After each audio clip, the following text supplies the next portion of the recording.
बहुत स्वागत। आप देख रहे हैं आपका प्रोग्राम कहानी कुर्सी की। मैं हूं सौरभ, आपके साथ हमारे साथ मेहमान हर्षवर्धन त्रिपाठी जी, विजय त्रिवेदी जी, विनोद अग्निहोत्री जी और समीर चौगांवकर जी।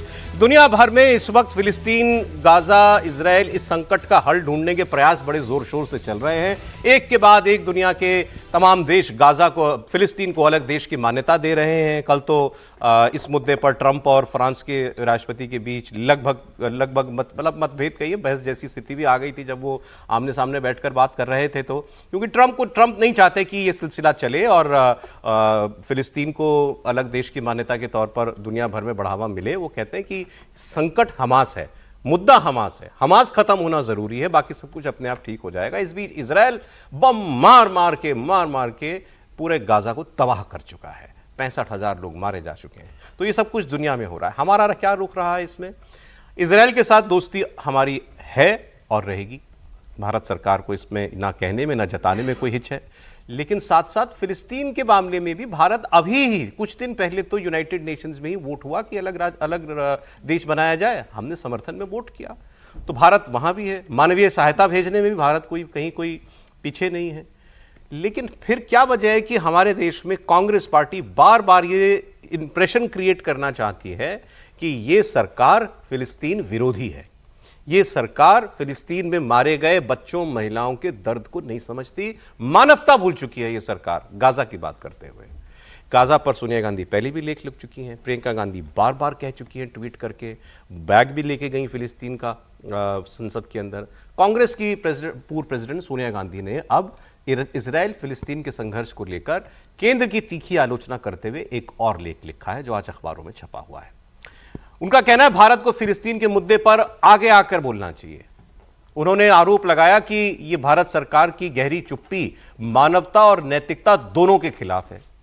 सोनिया गांधी ने जो यह आर्टिकल लिखा है इसमें उन्होंने केंद्र सरकार द्वारा लिए गए फैसले को भारत के संवैधानिक मूल्यों या उसके हितों को लेकर नहीं बल्कि दोस्ती के आधार पर किए जाते हैं, ये बताया।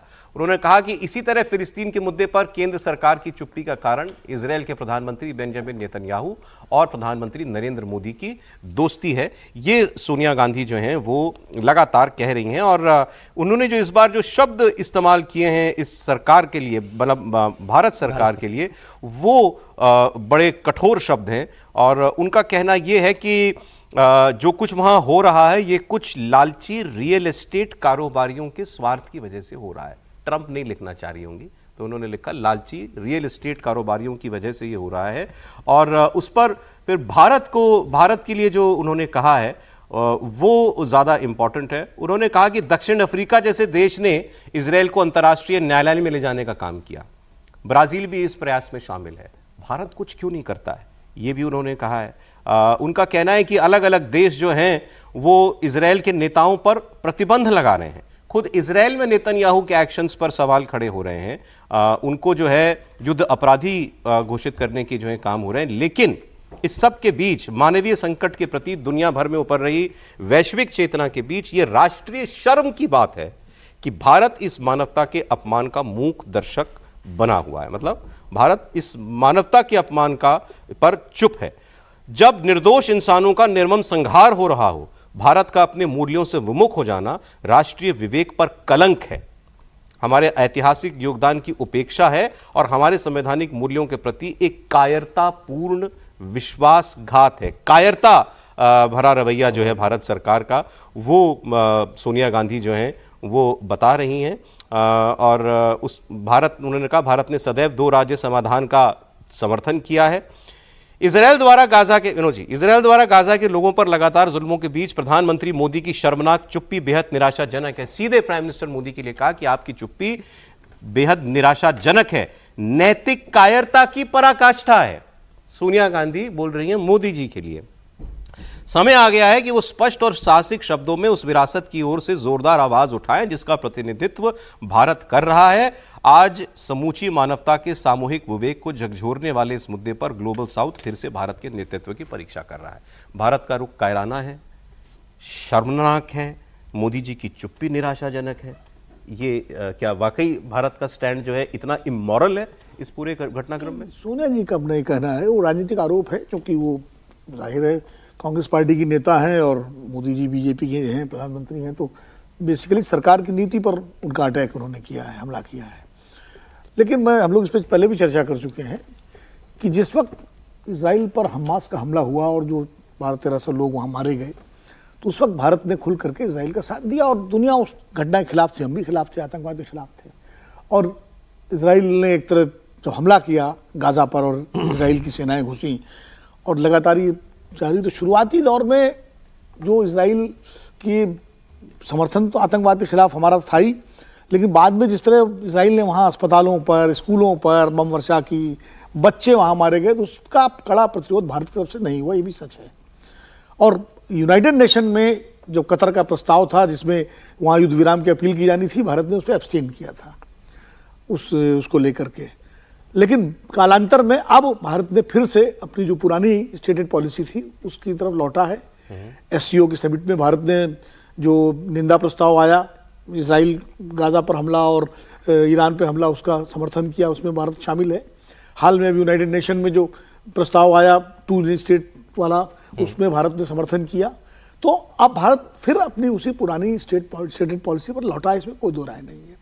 तो सोनिया जी ने जो लिखा वो तो उसके राजनीतिक मायने भी हैं, लेकिन कुल मिलाकर के भारत की अब ये जो शब्दावली उन्होंने इस्तेमाल की है वो तो एक विपक्ष के नेता की वाली शब्दावली है। मैं उस शब्दावली से अपने को मतलब नहीं जोड़ता हूँ, वो उचित भी नहीं है मेरे लिए कहना। ठीक है। तो मुझे लगता है कि वो उनका एक राजनीतिक आरोप है और भारत की जो स्टेटेड पॉलिसी है अब 2 स्टेट फिलिस्तीन इजराइल के वाली ये मैं बता दूं कि उन्होंने अपने आर्टिकल की शुरुआत इस बार जो है 7 अक्टूबर 2023 को इजराइल में हमास के आतंकवादी हमले का नाम लेते हुए की है, लेकिन हमास का नाम कहीं नहीं है। 7 अक्टूबर 2023 को इजराइल में निर्दोष पुरुषों, महिलाओं और बच्चों, माफ कीजिएगा, हमास द्वारा किए गए बर्बर हमलों या उसके बाद इजरायली लोगों को लगातार बंधक बनाए रखने को कोई उचित नहीं ठहरा सकता। इसकी बार बार और बिना किसी शर्त निंदा की जानी चाहिए। तो वो दोनों बातें उन्होंने की। हमास के आतंकवादी हमले की निंदा भी उन्होंने की है, लेकिन फिर कहा कि भारत की चुप्पी शर्मनाक है। अब ये वाकई गाजा की चिंता है, भारत की डिप्लोमेसी की निंदा है, या कुछ आपकी अपनी अंदरूनी राजनीति की जरूरत? नहीं, मुझे नहीं लगता। गाजा में सोनिया जी को चुनाव लड़ने तो जाना नहीं है। अब वैसे तो वो राज्यसभा से ही आते हैं और मुझे तो बड़ा आश्चर्य हो रहा है कि भारत का कोई नेता भारत सरकार की नीतियों के खिलाफ क्या आज तक के इतिहास में इस तरह से मुखर हुआ है अखबारों में लिख कर। मतलब मुझे तो नहीं ध्यान में आता है। मैं बड़ी कोशिश कर रहा था आज सुबह, जब मैंने देखा सोशल मीडिया पर देखा, हालांकि हमने, क्योंकि हिंदू को मैं पढ़ता नहीं, वो प्रोपेगेंडा पेपर है, दैनिक जागरण में भी छपा है। हाँ, तो फिर वो जो है वो भी नहीं, छप तो सब में सकता है, लेकिन वो हिंदू में ही लिखती हैं आमतौर पर। क्या सचमुच भारत की नीति ऐसी है जिसको इस तरह के स्तरहीन शब्दों से नेता विपक्ष हैं वो इस तरह के शब्द इस्तेमाल करें? भारत सरकार की नीति में कोई परिवर्तन नहीं आया। पहले दिन से भारत सरकार की नीति स्पष्ट है। इजराइल को भी हमने मान्यता दी है, फिलिस्तीन को भी मान्यता दी है। दोनों हमारे मित्र देश हैं, दोनों के साथ खड़े रहते हैं।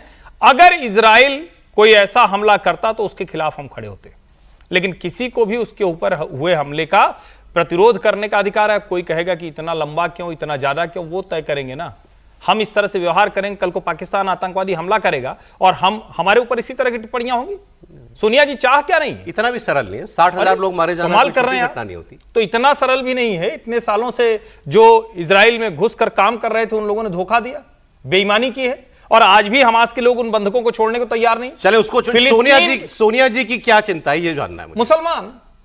मुसलमान मतदाता, और वो ये चाहते हैं कि मुसलमान इस देश का कम से कम भाजपा से तो घृणा करता ही रहे, जबकि मुसलमान से इसमें कोई लेना देना नहीं। कम से कम भारत के मुसलमान का तो कोई लेना देना नहीं। मैं तो बड़ी कोशिश करता हूं कि कैसे कनेक्ट होता है, पता नहीं उसमें से कितने लोग जानते होंगे कि नक्शे में गाजा कहां है, रामल्ला कहां है, इजराइल कहां है, तेल अवीव कहां है, नहीं जानते होंगे, लेकिन वो लोग भी वहां से कनेक्ट हो रहे हैं। चले, तो मुझे लगता है कि ये जो लेख है ये पूरी तरह से देश में घृणा वैमनस्य एक समाज के मन में परमानेंट रखने का, जो खतरनाक है, जो सही मायने में कम्युनल है, सांप्रदायिक। क्योंकि अगर मुसलमान सिर्फ इस आधार पर हो जाए कि भारत सरकार की विदेश नीति है, तो ये ज्यादा खतरनाक दिखता है। सोनिया गांधी और प्रियंका गांधी सबकी चिंता केवल और केवल मुसलमान वोट है, गाजा का मुसलमान नहीं है, आपने ये कहा। ठीक।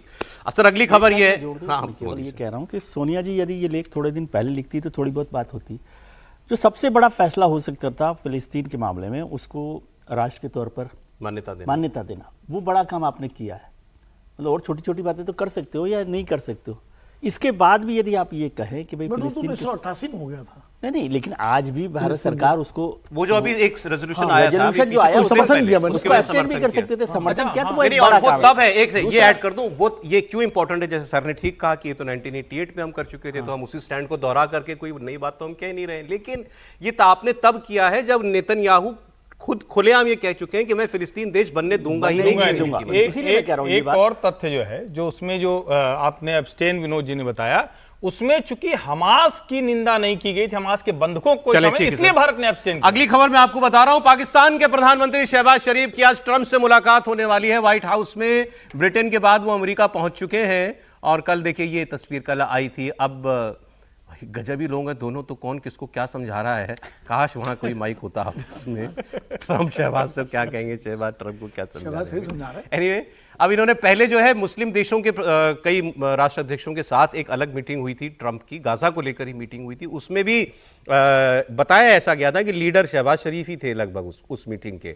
और अब ये है कि अब गाजा को लेकर वो मीटिंग हुई थी और अब शहबाज शरीफ की मुलाकात जो है वो होने जा रही है व्हाइट हाउस के अंदर डोनाल्ड ट्रंप के साथ, और ये आज रात 2 बजे भारतीय समय के अनुसार ये मीटिंग होगी। लंच पे है क्या? हाँ सर, रात के 2 बजे वहां क्या बज रहा होगा ये देखना पड़ेगा। दोपहर ही होगी वहाँ। हाँ, लेकिन हाँ, लो पिछली बार जो अकेले अकेले लंच खाया आया था आसिम मुनीर, आसिम मुनीर, हाँ, तो इस बार बताइए वो है कि डिनर नहीं टाइम साथ हो जाएगा ना 2 बजे। अब है आसिम मुनीर भी है। अब आसिम मुनीर शहबाज शरीफ को ले जा रहा है, भाई व्हाइट हाउस का रास्ता तो देख लिया आसिम मुनीर ने, तो हो सकता है आगे आगे वो चले, मैंने लेफ्ट मुड़ना है, ये वाला कमरे में इसमें जाना है, यहाँ होगा। अभी मजाक कर रहे हैं, आसिम मुनीर भी साथ में होगा। हालांकि ऑफिशियल जो प्रोग्राम आया है इनकी ट्रम्प की एंगेजमेंट्स का, उसमें केवल इतना लिखा है, the president participates in a meeting with the prime minister of the Islamic Republic of Pakistan, Oval office, closed press. Closed press का मतलब क्या हुआ सर? पर प्रेस नहीं होगी, प्रेस नहीं होगी। ओके।